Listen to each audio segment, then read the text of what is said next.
Le monde brûlait.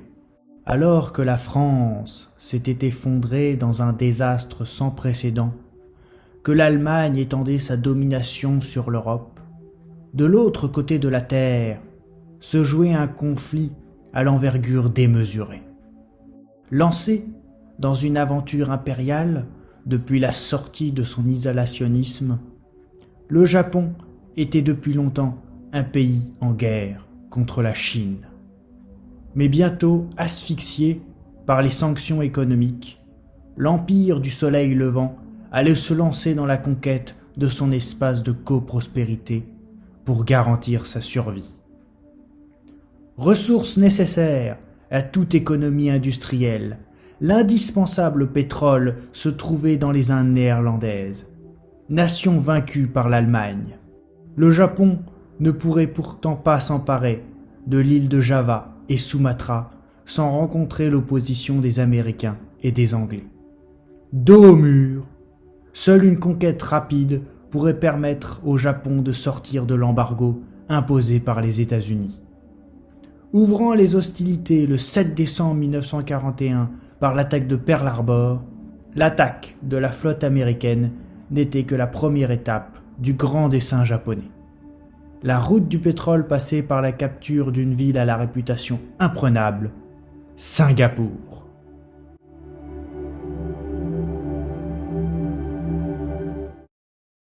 Verrou de la défense britannique en Extrême-Orient, c'est seulement à partir de janvier 1941 que les Japonais travaillèrent à la prise de la colonie britannique. Ne possédant aucun document topographique sur la Malaisie, c'est avec le concours d'un agent du corps diplomatique présent dans la colonie et de Patrick Stanley Weygand, un traître qui sera d'ailleurs fusillé peu avant la chute de Singapour, que les lacunes purent être comblées. En plus de constater la présence de plus de 250 ponts entre la frontière malaisienne et Singapour, les architectes de l'opération, le colonel Mitsubu Tsuji et le major Terundo Kunitake, conclurent plusieurs points. Premièrement, la cité de Singapour était fermement défendue vers la mer, mais n'était que peu défendue par la terre. Deuxièmement, la RAF était peu puissante. Et troisièmement, les Britanniques n'avaient qu'entre 5 et 6 divisions, soit 80 000 hommes, dont moins de 50% étaient des Européens. Fort de ces informations, c'est le 6 septembre, dans une conférence avec l'empereur, que le projet d'attaque de la Malaisie fut approuvé. Ne restait plus qu'à trouver un véritable chef de guerre pour mener à bien cette difficile opération. Le premier ministre Tojo, voulant l'écarter de Tokyo, et fort de son expérience, c'est le général Tamuyuki Yamashita qui, le 5 novembre, prit le commandement de la 15e armée. Pour cet homme mal aimé du pouvoir en place, seule une victoire rapide garantirait son statut. Du sommet de la 25e armée, Yamashita avait sous ses ordres la 5e division mécanisée du général Matsui, la 18e division du général Reiwa Matunguchi et la division de la garde impériale, au prestige assuré mais à l'entraînement incomplet. Tout ce petit monde accompagné du 2e régiment d'artillerie de campagne et de la 3e division de chars. La force de Yamashita comptait près de 60 000 hommes. Pour la couvrir, le général pouvait compter sur la 3e groupe aérien et ses 450 appareils. L'ordre de mission était simple. La 5e division et la 18e division devaient débarquer à Singora et descendre la péninsule par la côte ouest. Le détachement de Takumi devait débarquer à Kotabaru pour sécuriser la côte est. Les forces devaient ensuite fondre le plus rapidement possible sur Singapour. Faisant de Singapour une véritable forteresse, les Britanniques étaient prévenus des velléités japonaises dès le conflit sino-japonais. Mais rien ne fut réellement fait avant le début de réflexion menée par le général Doby à partir de 1937. Ne croyant pas à un assaut frontal, le général prévut un débarquement sur Singora ou Patoni, mais personne ne prit au sérieux cette idée saugrenue. Avec la guerre en Europe, la défense de Singapour incomba à la RAF et à la marine, qui devait repousser toute tentative de débarquement. En 1940, Sir Robert Brooke Parham, nommé commandant en chef des forces d'Extrême-Orient, avait inclus l'armée dans ce dispositif de défense. Mais théâtre secondaire, au moment où l'Angleterre vacillait devant l'Allemagne, la RAF disposait seulement de 336 appareils sur les 556 demandés. Et c'est seulement après avoir harcelé Londres que la 9e division indienne arriva sur place. Une arrivée bienvenue, mais qui était bien en dessous de ce qu'aurait voulu le général Perceval, le commandant des forces en Malaisie. Pour la péninsule, le général disposait de seulement 3 divisions, la 9e division d'infanterie, la 11e division indienne et la 8e division australienne. À cette force modérée s'ajoutait la confusion politique. Les Anglais pensaient que le Japon attaquerait les Russes. Le gouvernement n'avait donc pas permis que les troupes britanniques se placent au-delà de la frontière avec le royaume de Siam. Il existait bien le plan Matador, qui consistait à faire monter les troupes dans le royaume de Siam dès que les Japonais y mettraient les pieds, mais la distance entre la frontière et les ports susceptibles d'accueillir un débarquement était importante. Seule une montée préventive pouvait stopper l'invasion. Mais pour l'instant, ce n'était pas au programme. En ce 2 décembre 1941, les grandes puissances du Pacifique n'avaient pas déterré la hache de guerre. La paix était pourtant compromise. Les négociations pour sortir de l'embargo américain, imposé après l'occupation de l'Indochine, étaient sur le point d'échouer. Le 8 décembre était la date fixée pour le lancement des hostilités. Sans contre-ordre indiquant la réussite des négociations, la 15e armée devait se lancer à l'assaut de la colonie britannique. En attendant l'ouragan, le lieutenant-colonel Kera, lui, attendait les navires devant transporter les troupes japonaises au port de Sama. Le responsable des navires transportant les troupes était inquiet. Les communications étant interdites, personne ne pouvait savoir où étaient les navires. Quand au coucher de soleil, se profila à l'horizon les cargos chargés du transport. Le lendemain, tous les bâtiments étaient arrivés, permettant l'embarquement de toutes les forces chargées de l'invasion. Ils partirent le 4 décembre 1941.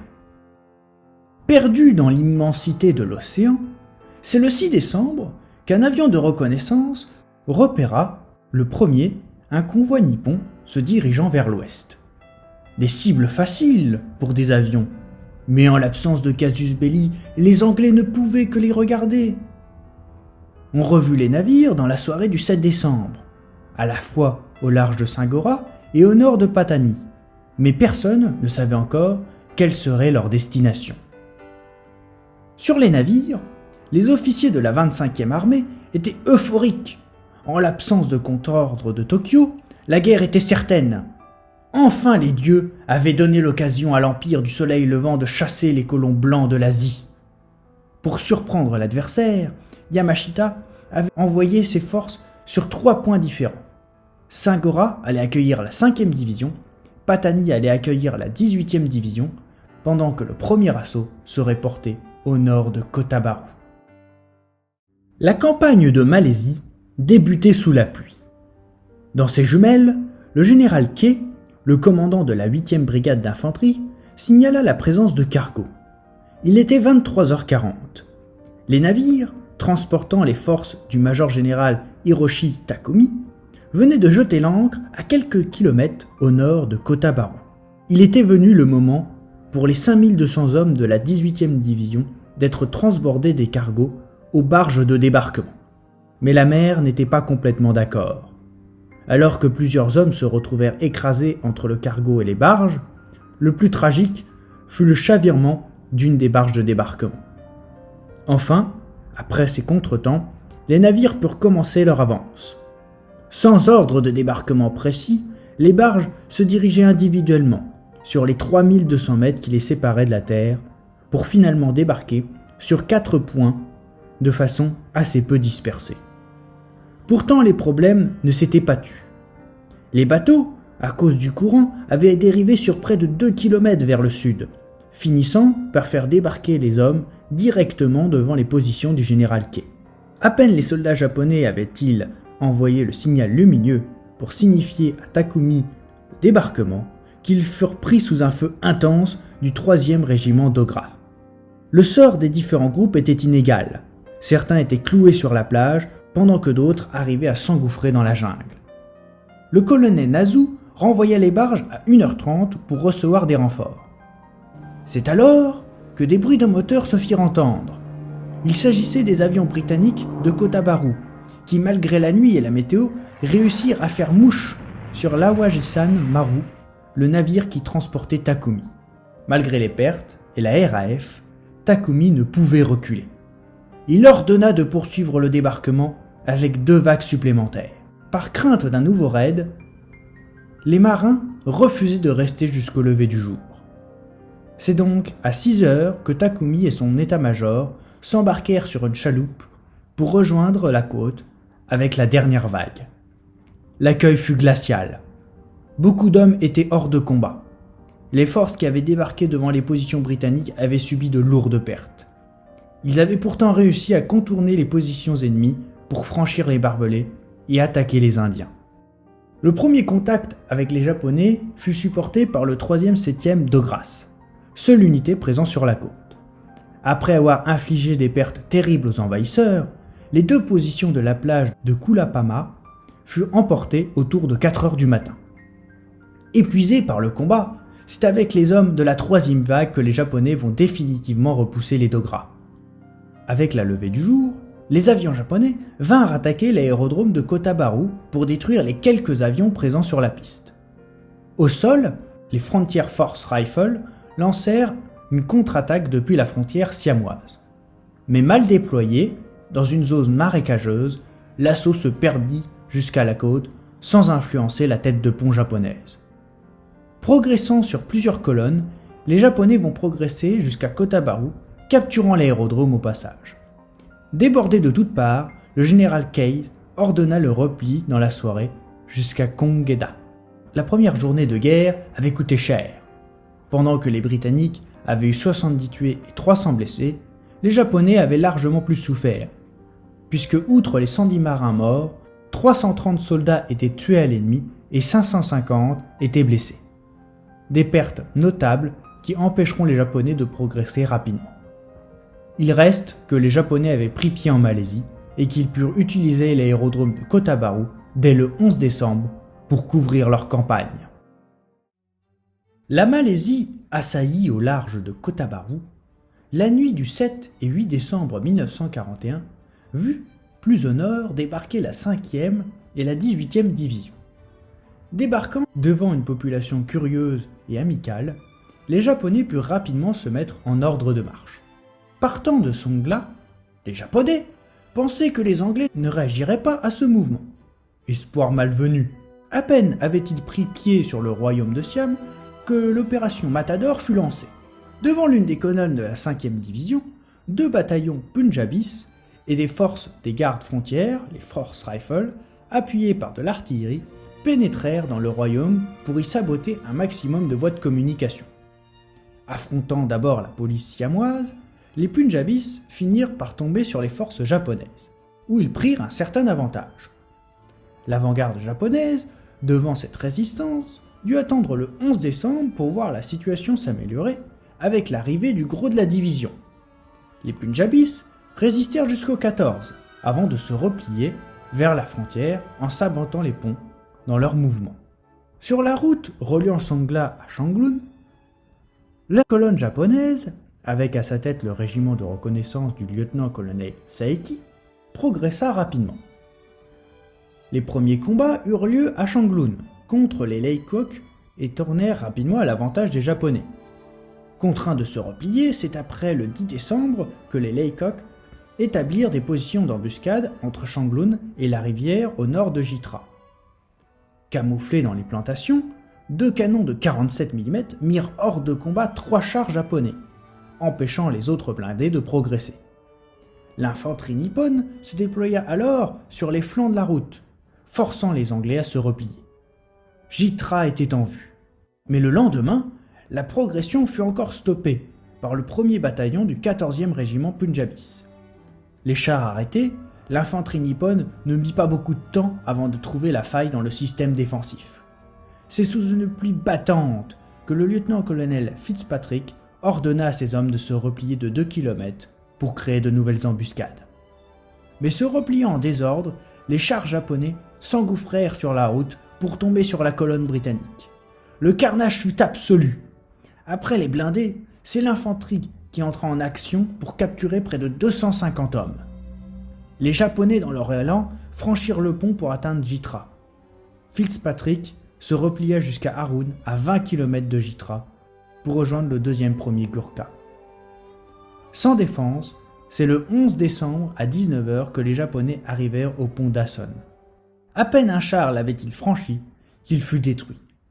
Planté au milieu de la route, la masse du blindé protégeait néanmoins l'infanterie qui rapidement franchit le cours d'eau pour attaquer les inexpérimentés Gurkhas. Ne pouvant faire sauter le pont à cause de la pluie, les Britanniques furent rapidement dépassés. L'ordre de repli tomba rapidement, mais déjà 350 Gurkhas étaient hors de combat sur les 550 que comptait l'unité. Les forces du lieutenant-colonel Saeki, fortes de leur progression, allaient maintenant faire face à une force plus importante. Regroupé au nord de Jitra, le général Murray Lyon disposait de la 6e et de la 15e brigade indienne. La première couvrait un front de 5 km autour de la route, pendant que la deuxième défendait sur 17 km l'ouest de la ville jusqu'à la côte. Percival avait expressément donné l'ordre de résister jusqu'au bout. Il fallait arrêter le raz-de-marée nippon. Le 11 décembre à 20h30, les forces de Saeki tombèrent sur le premier point d'appui. Les charges frontales, l'utilisation de mortiers et des chars, la tentative d'encerclement, rien n'y faisait. Le premier Leicestershire causa de lourdes pertes aux Japonais. Le groupe de reconnaissance affronta maintenant le gros de la division britannique. Le 12 décembre, accompagnés du 11e et du 41e régiment, les hommes de Saeki passèrent de nouveau à l'assaut par les champs d'Evea. Le combat fut furieux et les Japonais finirent par s'emparer du point d'appui. Malgré les contre-attaques, le 9e Jat s'écroula en fin de journée, découvrant le flanc droit des Leicestershire. C'est à 19h30 que le général Murray Lyon obtient l'ordre de Percival de se replier. Les Anglais firent sauter le pont de Singebata avant de retraiter. Dans ce nouveau désastre, les Japonais avaient perdu à peine une 50aine d'hommes, preuve de leur professionnalisme, pendant que les Britanniques en avaient perdu près de 400. Cette fois, le revers était absolu. La débandade complète. Pendant que le 41e régiment poussait à l'est, le 11e régiment de la 5e division entra dans Jitra. Les chars, l'aviation, les fantassins à bicyclette. Devant cette force, les Anglais étaient en débâcle. Pourtant, en regardant de plus haut, la situation ne semblait pas encore perdue. Il restait 675 km à parcourir pour atteindre Singapour. Les Anglais avaient donc le temps pour rétablir la situation. Mais dans l'immédiat, le 16 décembre, eut lieu une réunion d'état-major qui mit en lumière la désastreuse situation.